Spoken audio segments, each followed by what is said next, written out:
তো ভারত থেকে খুনি ভাড়া করে সালমান শাহকে হত্যা করা হয়েছিল, এই ধরনের একটা নিউজ বের হয়েছে। তো আমি জানি না এই নিউজের মধ্যে আসলে ডিটেলস কি আছে।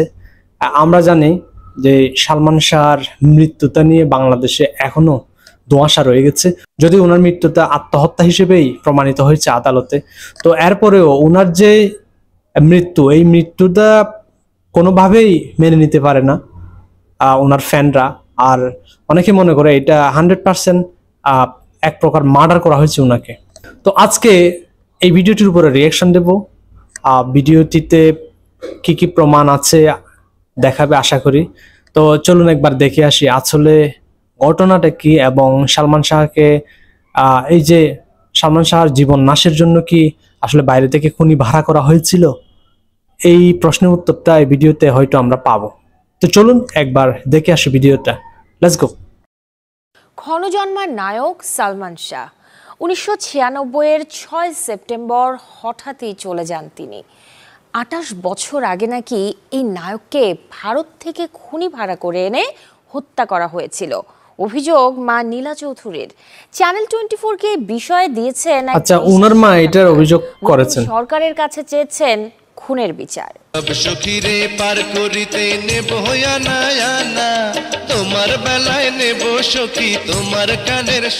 বাংলা চলচ্চিত্রের এক ক্ষণজন্মার নাম সালমান শাহ।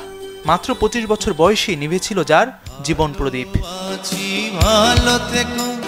সেপ্টেম্বর মাস এলেই প্রশ্ন ওঠে, কিভাবে স্বপ্নের পৃথিবী ছেড়েছেন স্বপ্নের নায়ক? হত্যা নাকি আত্মহত্যা? 28 বছর ধরে মায়ের দাবি ছেলেকে হত্যা করা হয়েছে। সালমান শাহ আত্মহত্যা করে নাই, তার মা বলছে সালমান শাহ আত্মহত্যা করে নাই। সালমান শাহর বিচার প্রয়োজন, অবশ্যই প্রয়োজন।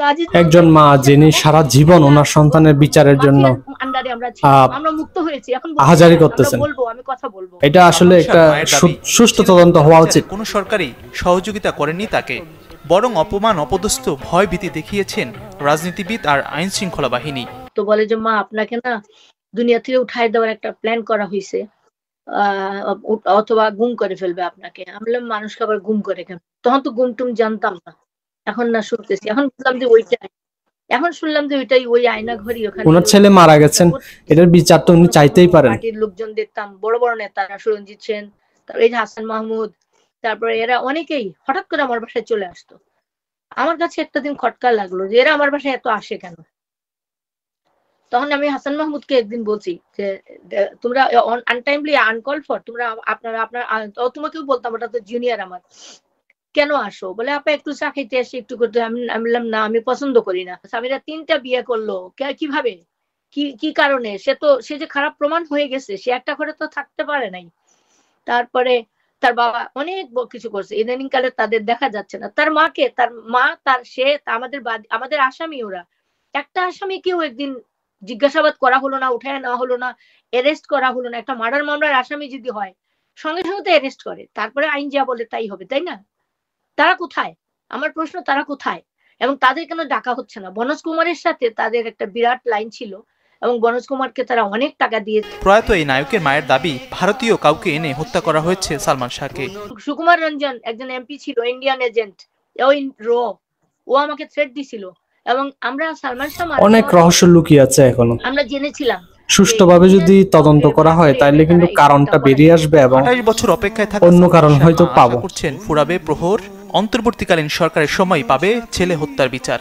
একসাথে রয়েছি দুজন। মাজহারুল ইসলাম তামিম, চ্যানেল 24।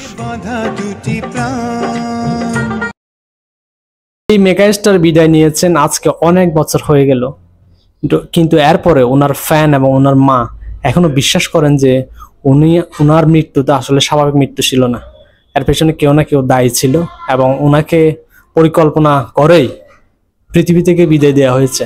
যতবার এই বিষয়টা নিয়ে তদন্ত হয়েছে ততবারই বেরিয়ে আসছে যে উনি আসলে নিজের ইচ্ছাতে পৃথিবী ত্যাগ করেছেন।